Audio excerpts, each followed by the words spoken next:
which is also a poetic movement.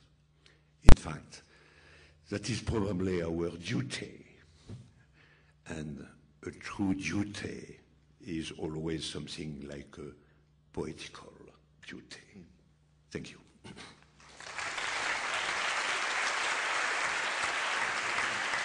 Well done,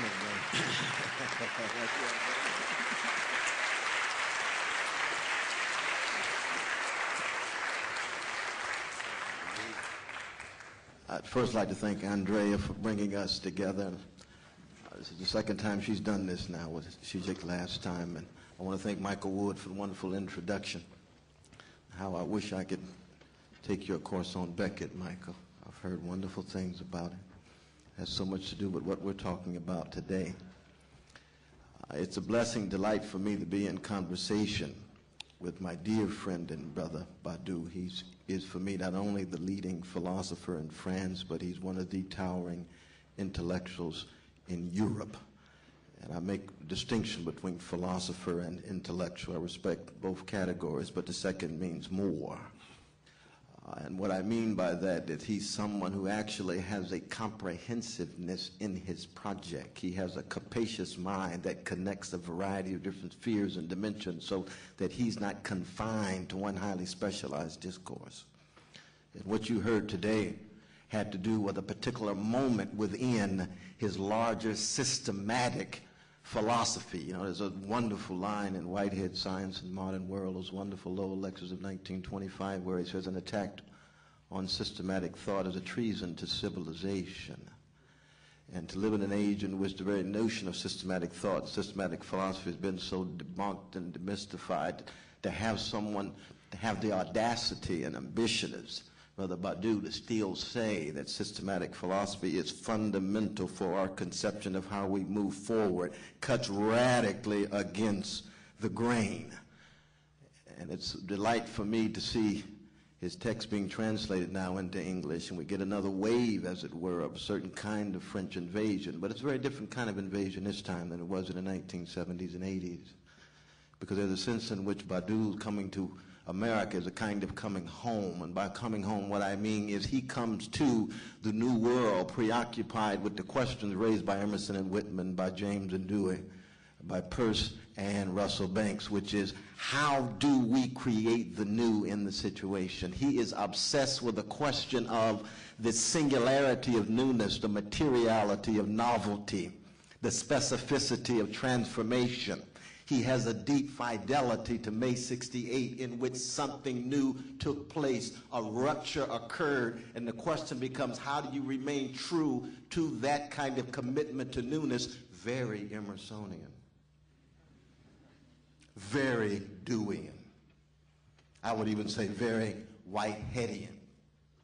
And where I resonate with my dear brother is precisely in his concern to provide a means by which you can be a humanist rooted in the classical tradition and a militant revolutionary trying to fundamentally transform prevailing structures of domination. That's a paradoxical situation. And that's what makes his thinking so unique and distinctive. And I look forward to the next 5, 10, 15, 20 years to see it criticized, digested, Socratically wrestled with, and so forth. That what he in fact is attempting to do is to provide a defense of the autonomy of philosophy that relates to very concrete practices of science and mathematics, and this is very important. I know he didn't allude to it today, but mathematics means much to him. Why? Because Cantor and Paul Cohen and others have talked about the infinite, the continuum hypothesis that means, in fact, that possibility, openness, as opposed to finitude and closedness, ought to be the starting point.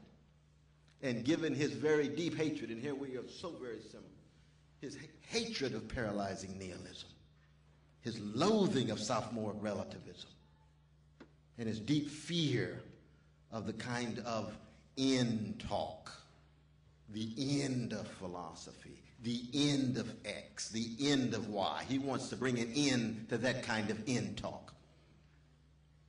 And his talk about the infinite in mathematics has to do with how do you actually ground your utopian hopes of being not just preoccupied, but trying to create and produce newness as opposed to just express and exfoliate newness. I resonate with that. There's no doubt about that. In fact, it's the best of slices, significant slices of the pragmatic tradition. There's no doubt about that. At the same time, he's someone who is obsessed with line 607b in Plato's Republic of Book 10, which is a traditional quarrel between philosophy and poetry. So he's going to find newness in Hölderlin, in Mallarmé, in Fernando Pessoa. He's going to find newness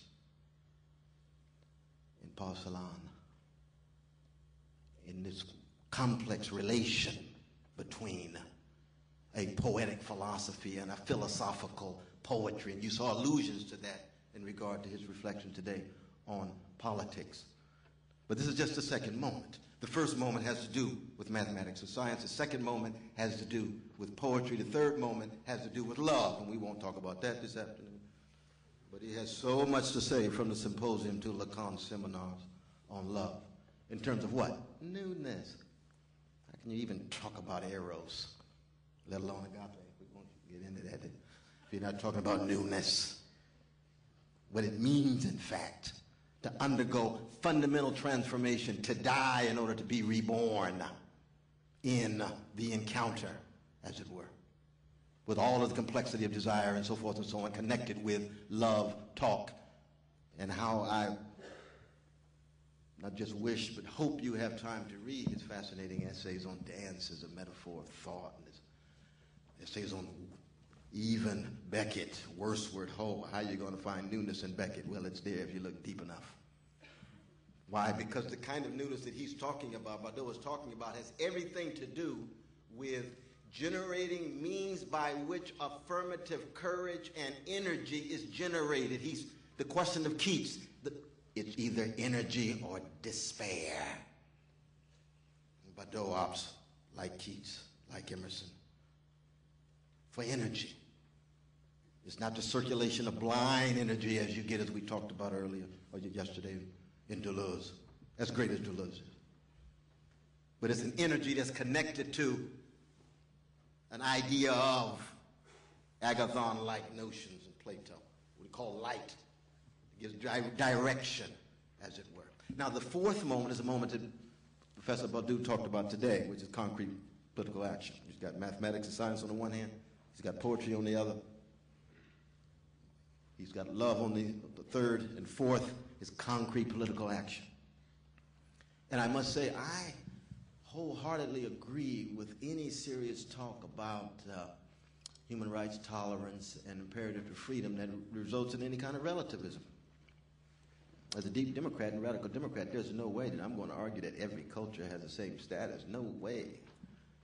With all this white supremacy, male supremacy, homophobia, wealth inequality, imperial subjugation around, no, not at all. Not at all. You have to make critical discernments. Yes, there ought to be a politics of truth as opposed to doxa, as opposed to opinion. No doubt about it. Yes, there's a difference between philosophy and sophistry, but sophistry itself is never fully conquered. It's the enemy with which philosophy must embrace itself and always define itself over against, in the old sense of Plato, emerging with a discourse of philosophy vis-a-vis the sophists. Yes, I agree with that. Where I don't disagree, where I would emphasize in a different way. And it's here where I'm much more Gramscian than you are. I don't know whether Gramsci is still taken seriously in France, but some of us are still preoccupied with Antonio. And for me to talk about finding newness in the present situation means to actually talk very, very unflinchingly about what's going on in Venezuela, what's going on in Bolivia, what's going on in Brazil, what's going on this very moment in Paris and 200 cities, shutting the whole nation down. That's inspiring to me. what's going on with Latinos right now in California with the kind of legislation coming out of Washington vis-a-vis immigration policy, what's going on in the covenant movement in Black America. For the first time, thousands and thousands of folk organized a book, number 6 on the New York Times bestseller list, number 4 next week. That's the demos moving. But we must have some critical disposition. Philosophy itself must play a role in terms of keeping track of the various procedures that generate the truth. So yes, in fact, it's going to be heterogeneous, it's going to be multiple, it's going to be highly confused and chaotic and so forth. But there is a democratic awakening taking place. The demos no longer is sleepwalking in the way it